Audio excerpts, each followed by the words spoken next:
Обвинението за пуч е повлечено. Има докази кои го побиваат, се сели во судските архиви. Вакво соопштение СЈО испрати до јавноста пред 5 дена. Но како се започна? На 14 септември 2014 се случи тајната средба на Никола Груевски и Зоран Заев. Далеку од очите на јавноста, но пред скриената камера поставена во премиерскиот кабинет.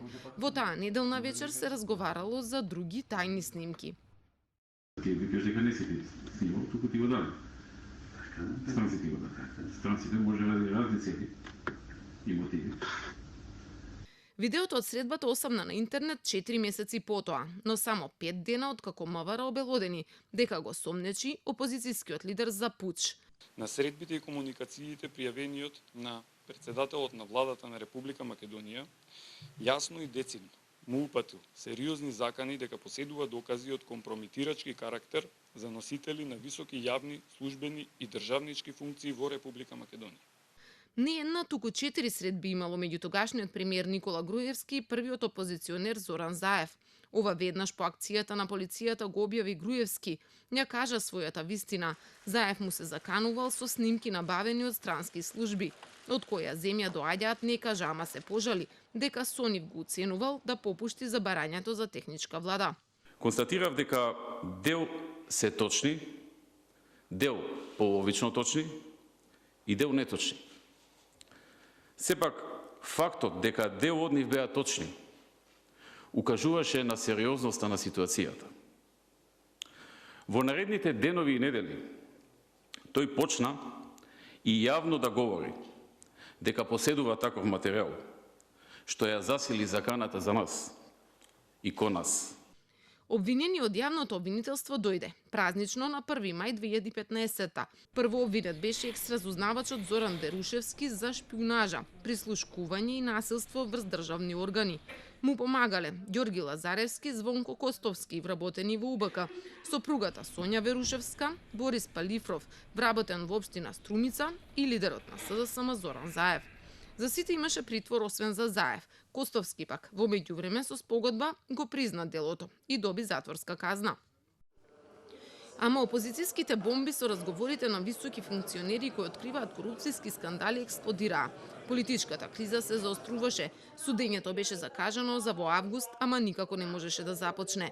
Заев не доаѓаше, оти не го признаваше. Ниту обвинителството, ниту судот. И наредбите на судиката Љубинка Башевска за стражарно приведување не го уплашија. Пресврт се случи на крајот на годината, кога пуч од рацете на обвинителството на Марко Зврлевски отиде во рацете на Катица Јанева и незиното ново формирано специјално обвинителство, надлежно токму за прислушкуваните разговори. И повторно следуваа обиди за старт на судењето. Обидите за почеток повторно беа безуспешни. Едни поротници се разболуваа, други немаа безбедносни сертификати. Овој пат обвинетите доаѓаа. Клучниот сведок Никола Груевски не беше поканет. Сведокот е единствен во овој предмет. Се вика Никола Груевски. И тој избегнува да се појави овде пред судот. Пуч ги преживеа и помилувањето на Иванов во април минатата година, ама и неговото пишманење.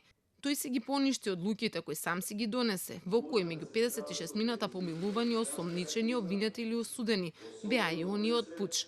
Стартот не ја виде светлината на денот ниту до предвремените парламентарни избори на 11 декември. Ама намерата на Јанева за повлекување на обвинението, таа самата ја загатна уште претходно во интервју. Ние имаме право да ги дополнуваме доказите со кои настапил нашиот обвинител, кој го поднел ова обвинение во пуч минатата година, пред ние да го преземеме во наша надлежност и ние можеме да доставиме и дополнителни докази. Но не во суд, како што најави току писмено, Јанева ја извести јавноста дека пуч засега заминува во судските архиви. Пуч ќе остане запаметен по повеќе контроверзи. Клучниот сведок никогаш не се појави на рочиште. Обвинетиот не доби можност под заклетва да каже дали постојат странските служби кои се мешаат во внатрешните работи на земјата. Во историјата се запише и како единствен случај, одложен на неопределено. Снимките, обезбедени со посебни истражни мерки, и до денес се на интернет на YouTube каналот Вистината на Виделина. Епилог нема и покрај тоа што главните актери го ветуваа спротивното. Вистината за се ќе излезе на Виделина. Вистината ќе излезе на Виделина Пучот денеска и официјално е ставен во мирување. Специјалното обвинителство од Кривичниот суд доби решение со кое се потврдува запирање на постапката за пуч. Рокот за жалба трае 8 дена, но не се очекува некој да го искористи.